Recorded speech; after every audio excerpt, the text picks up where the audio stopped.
wateja wetu ambao tulishawauzia vifaranga vya kuku hawa, niwakumbushe tu niliwaambiaga hao kuku ni pesa. Lakini mwe waaminifu, tulikubaliana mkishafuga mtaniuzia mimi baadaye mayai na vifaranga.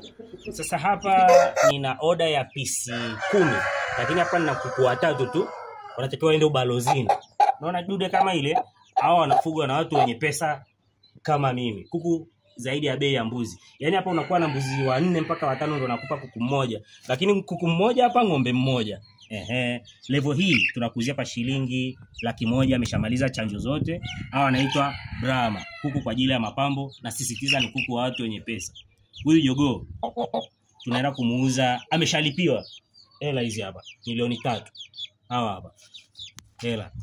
Ubalozini wameshalipiwa kuku moja shilingi 750, na zinatakiwa pisi 10 na hazitoshi. Nikuombe kama una kuku kama huyu, kuna 600 hapa, njoo chukua. Sasa hivi ukiona hii video, njoo chukua 600 nikupe, kesho nikauze 750. Kuku ni pesa. Huyu shilingi 100,000 amemaliza chanjo zote, huyu 750. Kama wewe unaye, niuzie 600 nikawauzie wateja wangu ambao wameshaweka order wamekosa. Unaona madude haya? Dude hili bana, hao ni kuku wa watu wenye pesa. Yaani kuku 4 unanunua gari. Kuku 4 thamani yao ni thamani ya gari.